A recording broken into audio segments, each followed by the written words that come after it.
पहले कुएं का मैला और गदला पानी पीकर भी लोग 100 साल जी लेते थे। 65% से ज्यादा आबादी इसी अंदाज में भैंसों के साथ के गंदे छप्परों में नहाती रही है। अब नेस्ले और प्योर लाइफ का खालिस शफाफ पानी पीकर भी 40 साल में बूढ़े हो रहे हैं। पहले वो मैला सा तेल खाकर और सर पर लगाकर बुढ़ापे में भी मेहनत कर लेते थे। अब हम डबल फिल्टर और जदीद प्लांट पर तैयार करदा कुकिंग ऑयल और घी में पका खाना खाकर जवानी में ही हाँप रहे हैं। पहले वो डले वाला नमक खाकर बीमार नहीं पड़ते थे।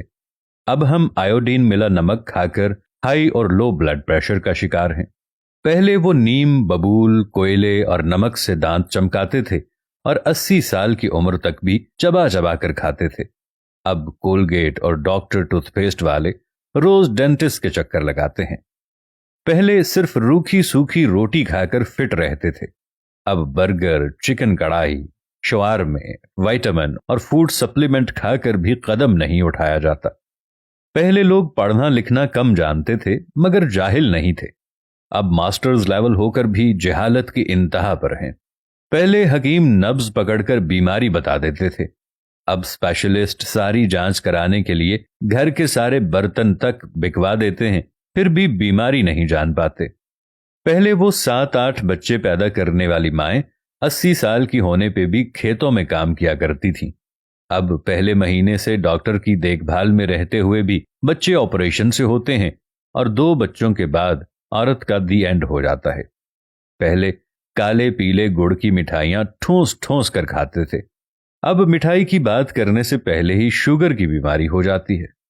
पहले बुजुर्गों के कभी घुटने नहीं दुखते थे। अब जवान भी घुटनों और कमर दर्द का शिकार हैं।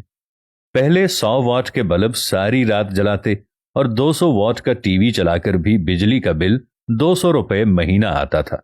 अब 5 वॉट का एलईडी एनर्जी सेवर और 30 वॉट के एलईडी टीवी में 2000 फी महीने से कम बिल नहीं आता। पहले खत लिखकर सबकी खबर रखते थे। अब टेलीफोन, मोबाइल फोन, इंटरनेट होकर भी रिश्तेदारों की कोई खैर खबर नहीं होती। पहले गरीब और कम आमदनी वाले भी पूरे कपड़े पहनते थे। अब जितना कोई अमीर होता है उसके कपड़े उतने ही कम हो जाते हैं। समझ में नहीं आता कि हम कहां खड़े हैं। बात सिर्फ पहले और अब की नहीं, बात सिर्फ हमारे इस कंक्रीट के जंगल यानी शहरों की तरफ सिर्फ अच्छे मुस्तकबिल और तहजीब के नाम पर अपनी तहजीब का देसी और खालिस रहन सहन छोड़कर अंधाधुंध भागे चले आने की है।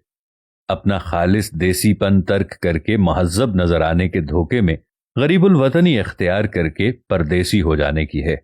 जिस चीज को हम तरक्की याफ्ता होना समझ रहे हैं वो टेक्नोलॉजी, वो सुहाने मुस्तकबिल के नाम पर धीरे धीरे तसाहुल पसंदी, नाजुक मिजाजी और बज़ाहिर महफूज हो जाने का झांसा देकर अपनी मसनूआत और खिदमात पर खर्च करवाने का आदी बना देने का तरीका है जो 300 साल से सनतकारों ने इख्तियार किया हुआ है, जो आखिर मुफ्त सर्विस फराहम करने के नाम पर भी आपको खुद एक प्रोडक्ट बना के इस्तेमाल करने के काबिल बना लेता है। जैसे मुफ्त कॉल्स, मुफ्त एंटरटेनमेंट और मुफ्त राबिता दरअसल आपका मसनूआत के तौर पर इस्तेमाल है।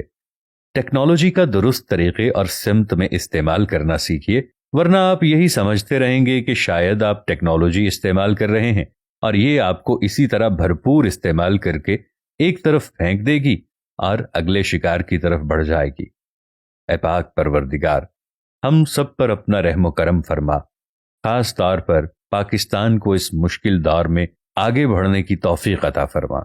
आमीन या रब्बुल आलमीन।